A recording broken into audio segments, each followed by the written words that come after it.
Hey, what's up, print hustlers? Matt Marcotte here from Printavo, and I got to be honest with you folks, I'm falling a little behind on some of the content. So I'm going to catch up today and watch the Printavo tour of Culture Studio. Now, it's no secret, I'm friends with these guys. I've really admired their work for a long time. I've been lucky enough to work with them, be in their shop. Fantastic folks. Haven't seen it in a while, haven't seen the shop in a while, haven't seen the shop tour yet. So going to dive in now and let's see what we can find. Let's go.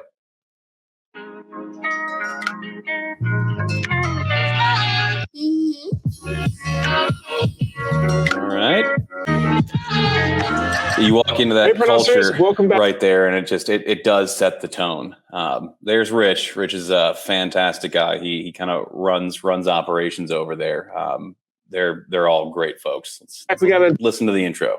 Dope shop tour today. We've got Mr. Rich Santos, CEO of Culture Studio. Culture Studio. Anybody's familiar with like music merch from say the 70s or 80s, there was a company called Winterland that basically made Rolling Stones, Aerosmith, the Beatles, New Kids on the Block, everything like that. And when we entered the industry, there were people like Frankie V who came from Winterland. This is how things happened at Winterland. Like everything was about Winterland. We put that up and we invited them here. And he was like, so happy to see that we did this tribute to them. I did not know that story. I just thought that it helped set the tone for Culture Studio, and knowing them for a long time and being in their building, they do a good job of really setting the tone for culture. I love that story. I had never known that. Pictures and images are all masters that we've been a part of. So you can see the date that we made that product, what the color count was. That's cool. Yeah, and so we're just, have done the same exact look in Daytona. So putting the date and the separation, how many colors. I mean, I go to any place, right? And you see all these shirts usually on the wall, and you start to look, and you always do that game, like, how good are you? Like, this is 6 colors, this is 9 colors. And then you have somebody back like, yep, nailed it, or like way off. So it's really cool. They're just really branding that and showcasing it. Rolling Stones, Billie Eilish, these guys have printed for the best of the best. This is awesome. I am so jealous. This is incredible. I have so much humble nature to approaching this. Like anybody that has figured this out, like I give you like all the credit in the world. I mean, to get the lights correct and the focus on the cameras and the lighting behind people, and then the audio is wrong and so forth. So if you have figured this out, if you do this, then you are a rock star. So we're amateurs here, but shout out to Chris, who helps with all the content that Printavo makes. He has figured it out, and it's a lot of work. Doing some cool stuff. And the goal for us is just to produce content that helps our clientele out. That's cool. Yeah, merchandising stuff I've seen on your YouTube channel. Yep. You can find a Culture Studio on YouTube. Yeah, it's just like tips, tricks, stuff that we're seeing, trends, anything that, will deliver value, to them so that, ultimately they're out there, making better products, selling more, impressing their clients. They can get a glimpse and then have a look. Oh, check that out. I don't know if you guys caught that, but right here, these are their mission, vision, values right there on the walls. That's awesome. I think that some people sometimes make it a little bit too much of like a giant mural of it, and others don't even have them defined. They don't understand what their mission, their vision, their values, and those really help bring back to the core of every decision you make. From a tough call with a customer, a tough call with an employee, or even trying to figure out what is the best for you to do next. Having things like mission, vision, values, and putting them right there on the wall elegantly like that, I think is a great way to remind yourself of that and not get lost in the day-to-day shuffle. I think that's really, really a smart use of their mission, vision, values. I just love how they've really curated how their office looks. It's come a long way since the last time I was there. It's been a while since I've been there. But this is really, really well done. Their creative team, the marketing team, whoever's really curated just all the art pieces they're putting up and then really branding them and making them their own pieces while showcasing the work they've done.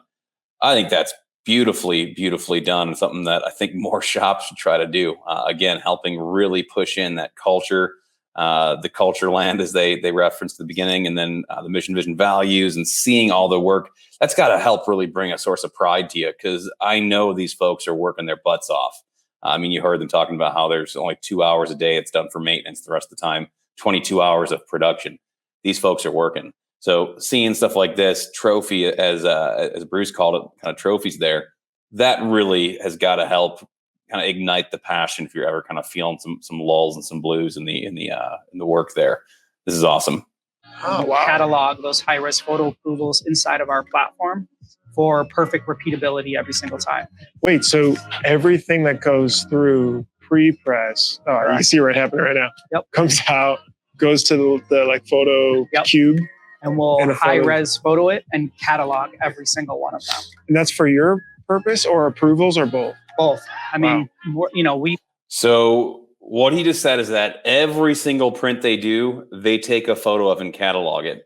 That is something that I think everybody needs to be doing right now for so many reasons. I'm sure he's going to dive into this here in a moment too. But if you have a reorder that you printed 6 months ago or 6 years ago, maybe the operation has changed, the equipment has changed, the operator no longer works there, you got somebody different, and you're trying to scratch your head and go to something that was done years ago, or you've got a proof that somebody brought in that they wore for 6 years and laundered for 6 years, and it's going to look a little bit different, right? So taking that high resolution proof, and he mentioned he's got a photo cube back there, so they've got a controlled area. It's always the same exact light. You can control the lumens, all that stuff. If you can't get to a fancy box, at least make sure you've got consistent light and you're always trying to take it in a similar location, same camera, same settings, to try to really get rid of those variables. One thing they likely have back there in that box is they probably have a color cube, right? So it's a little color chart that'll actually have different colors in there. So when you take the photo, you have that in the photo with it. You can calibrate to make sure that the red is a true red, so you get the picture to be true to color. You can get that online for pretty cheap, just a camera color calibrator. Say that 3 times fast. All right, let's dive back in. Pretty much everything we're doing is a program. Mm-hmm. So it's going to run either through the country or multiple, orders along the way. So that's why it's really important that we understand, exactly how this was done, and this is how it looks.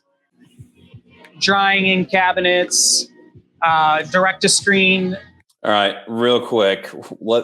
He's very nonchalant and casual about one of the sickest dark rooms I've been able to be in.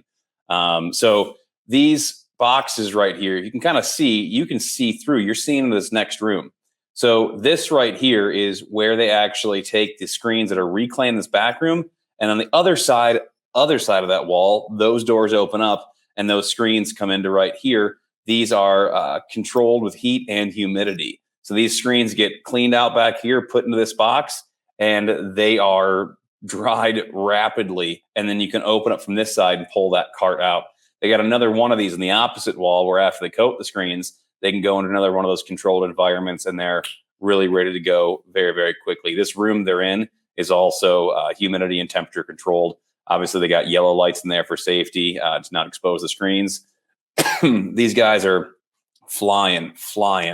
Last I saw, they had, I want to say 3 direct-to-screen options. Let's see how many they got now. Automated, and the real, special secret sauce starts to come, that all of this stuff looks exactly the same in Daytona, just on a grander scale.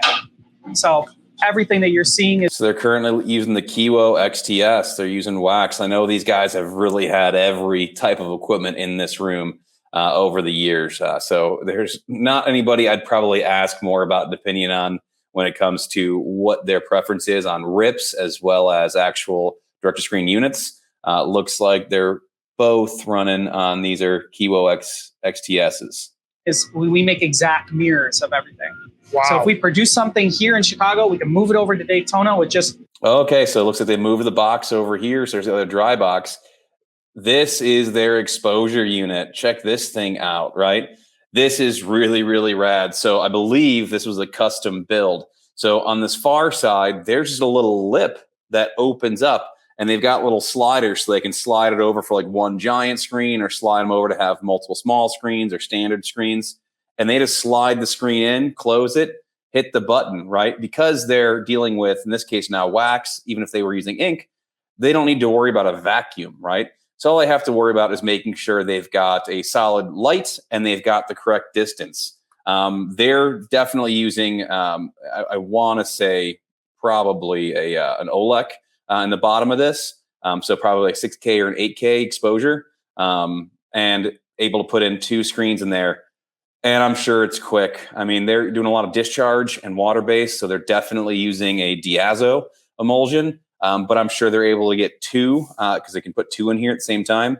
I'm sure they're getting 2 done at least every 45 to 60 seconds.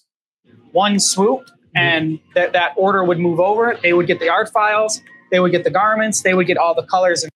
Oh, snap. It almost looks like 1, 2. There might be a third back there. I can't quite tell if there's a third or if this monitor is just kind of like a centralized station, just the 1 and 2, and there's a centralized station. But there might be 3 over there. Either way, it's impressive. And Pantones, and we could go ahead and produce that order in the exact same format. That's incredible. And are some of these pieces of equipment backups, or are they all being used? They're all being used, and this room also goes 3 shifts. So you can see that this is the volume of screens that they're prepping only for this shift. And then, all right, so we got a stretching table right here. So it looks like if they have to do any kind of stretching, because everything appears to be static frames, right? So static frames, they're shipping them out, getting them re-stretched and shipped back in, instead of having to staff people yourself to do that. And this looks like a stretching table. So if they're in need of something quickly, they can use a roller or an eco frame or something and stretch something here quickly. After this shift, the next set will go in for shift 2, and on and on. So everything that they're doing here is for shift 2.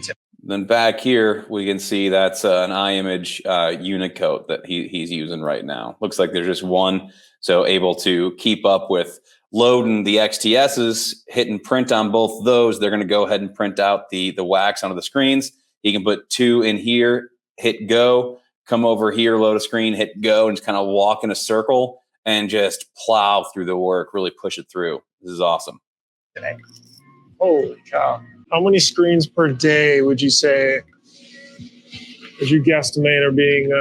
Ooh, let's play a game. Let's totally guess. So they're running, I haven't seen it yet, but 13 autos. They're running for 22 hours. Longer runs though, right? They talked a lot about tens of thousands. So hopefully they don't have as many screen turnovers because they're doing longer runs. Let's just have a fun game, over under style. We're just going to guess. I'm going to throw a number out. Let's see. If their average order is, let's put it at 1,000 is the average order. 13 presses. Now they're running loader, unloader, and catcher. So probably a 500 per hour average after setup, right? Man, let's just ballpark. My head's getting tired thinking all this math. I'm going to guess they're running through, let's call it 300 to 400 screens a day. Let's see what he says. I really think that's a Joey question. Joey would know. He would be able to nail that way better than us. But we'll ask a lot. Hopefully, Bruce, I'm happy you made it into our washout booth. Take you right down the lane here, just to see a row of presses. First one is an oval. All right, let's take a look here. So we've got a digital squeegee, right, on a giant oval, and then they've got a row of presses. Now, first thing I'm noticing is these guys are bursting at the seams. What's crazy is I remember their last location when you literally had to walk sideways between rows of boxes on the production floor because they were bursting at the seams there. They moved into this place with ample room to grow, and it looks like in a few short years they're already bursting at those seams too, which is why they opened up the other facility. Let's look a little bit deeper at what else they've got here, but definitely see the digital squeegee on a big oval press right there. A couple flashes. This is rad. Oval, digital squeegee. Yeah. How many presses in this big old room? There's so many different ancillary smaller presses, but there's about 12 big autos, a bunch of smaller ones. We'll see tagging machines. We'll see everything else from there. Wow. Okay. So digital squeegee, what are your thoughts? How's it been going? I think there's a place in the market for everything, Yeah. you know, and it does stuff cheaper than a digital. You'll see some digital stuff back there that we're piloting. So you could do it at scale. You could do higher quantities, but it's definitely not plug it in and use it, in any way, shape, or form. Yes, amen to that. What he said, not plug it in and use it. Those hybrid machines, they are fantastic. Love them. The quality of the work you can get off of it, it is the future in so many ways. But you got to be really good at what you do if you're going to have it be really good at what it does. So not surprised that he said that, but they're definitely some of the ones that are really good at what they do. So it's, I'm sure, a great tool for them. Almost no press here swaps pallets. Everything is on and exactly does what it does. Just less downtime, ready to go. Less down. If you can pull off having a press and not ever have to change platens, that's amazing. It's a lot of up and down time every time that happens. If you can have a press that is just a sleeve press, whew, good for you. Downtime, ready to go. So you'd rather have another press essentially set up. We would. Yeah. Makes sense. There's an army of air units, of compressors back there. And actually, Daytona, we decided we're going to start slow and then add on along the way. And a brand new air compressor shot the rod straight out of the like holding tank. And so we're like, let's do the Chicago way. And like, there's 6 of them back there. 6. Like 6. Wow. Just go all out when it comes to compressors or anything that would cause complete downtime. Yeah. We go all out. And so cleanliness and keeping the product clean is like the utmost important. I mean, you can see, look at our team. So I just want to pause on that. So I had already mentioned a moment ago, but what he just said, these are going to retailers or to consumers, right? So you saw that front wall, what they're printing for. Elton John, Taylor Swift, Madonna, all these things. If someone goes onto that fans or that artist's website and orders merch, they don't want to get it dusty or dirty. That is the fact that they're caring at such a high level about the absolute end user. That's insane. It's absolutely awesome. Hats off to these guys. I'm super impressed. Super impressed. And yeah, they're not kidding. I mean, they got plastic galore to help cover this stuff up. This is awesome. Every kind of different press, different colors. Can we walk through here? Oh yeah. Oof. We inside tag almost everything. So we quickly just breezed past that, but that was, I don't know if we can scroll back to it. Let's see if we can find it again. Every kind of different press, different colors. Can we walk through? Right there. Look at that. This is every shop's dream. So this is an ink mixing system. Those are the actual raw materials. So you take those resins, those pigments, and it's going to, based off of what formulation you look up, it's going to, through these crazy pumps, suck through the different amounts for each formula of ink and kind of just spit it all out into the quart or the gallon. And then over here, what you can see is they've got drums. These are drums, usually 35 or 55 gallons, that are going to be of the mixing bases, right? So if it's a soft hand base, if it's a puff base, if it's a low bleed base, whatever the base is. And so you can just kind of have it spit out what has to go for the colors here and then weigh in what you need for your base coming out of here. And just go ahead and mix that up and you're good to go. So a lot faster to be able to have somebody doing that than mixing while this is kind of spitting out the next one. They weren't kidding about automating everything they can. They really have a lot taken care of here. We have a digital division that we're piloting and have been for quite some time. Oh, here we go. Check this bad boy out. This is an M&R pre-runner. So this is kind of a rad concept. It's going to let you put 2 to 3 shirts on this, and it's going to use just kind of like M&R Saturn, like a flatbed almost. that you can put it on and get it set up. So they're able to, if they are using it for this, they're able to actually do like 13, 14, 15 color process prints and sim process prints. Now it's one screen at a time, but they can use a tri-lock jig on one, and they can have two shirts. One can be a sample one can be the actual one. They can print it with an automated head, print it, flash it, swap a screen out, tri-lock it, get it back up there. And you're able to actually get a one-off of a high color count job. These are also really helpful for doing things like bandanas, wide prints, all sorts of stuff. But yeah, man, they've got a little bit of everything. All right, let's dive into what looks like a tent back here with a direct to garment. We Explain this. Oh, I haven't seen this pre-runner before. Yeah, this is a single head sample machine. It's the M&R pre-runner. Now, we do a lot of samples on it. So what you would do is you would print, take the screen off, print the next color. See, it's almost like I know what I'm talking about. Almost, though. He definitely knows way more. Yeah, we've got Folders. 3 long sleeve, finishing lines here in Chicago and another 3 in Daytona. Yeah, so they've got a couple K950s, and then they had the long sleeve attachment on there. So that's the folding lines, right? You put the shirt into one end, and it just comes out folded on the other end. It looks like they've also on both of these got the sticker applicator, so it can actually print out. You can either load in stickers that are already printed on, or you can actually live time print out size labels, UPC labels, any of that stuff, and it'll actually live time stamp it right onto the shirt as it's going through this line and getting folded. Again, the exact same machines.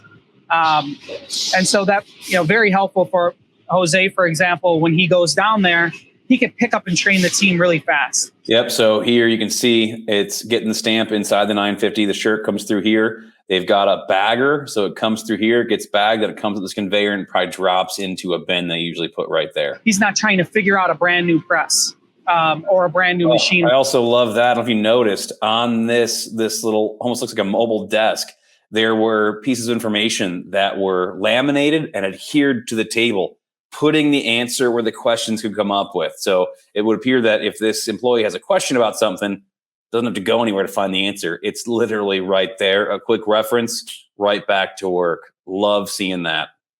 We're like, oh, how does this work? It's like very familiar to them. So that's really the 140 or so people. How do you do training? Is there a team, like a people team that just manages that? Yeah, we have a committed trainer in pretty much every single department. And they follow like an operating manual that we've built. And, it's not necessarily rocket science, but. Look at this. Sleeve, full back, just stacks and piles of shirts everywhere.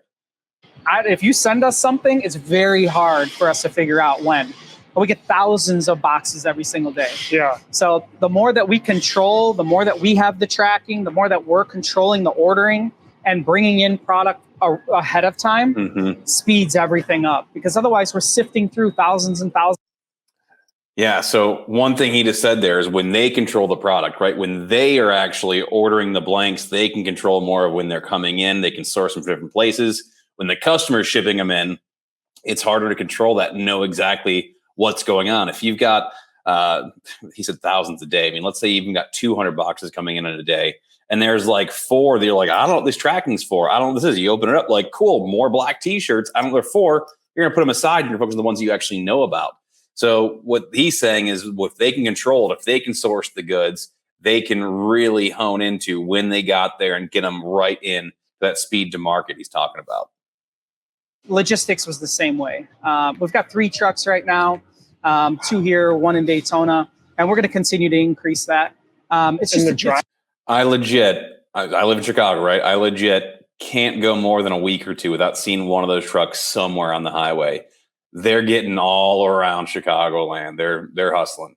Drivers too? And the drivers. It's just purely on control. I don't ever think that we can man all logistics on our own. We use LTLs and everything, especially if they're going very far. If they're going to the middle of the country or so forth, or going up to New York, We may not use our own trucks, but just having the control on it, being able to move things when we want, and most importantly to us is that the product gets there for the show. And I don't know about you guys, but watching that is incredibly humbling on like everything I've tried to do in running some large scale production, running my own shop, working in shops. Like they're taking it to the next level. The cleanliness, the process, the vibe, the actual literal culture.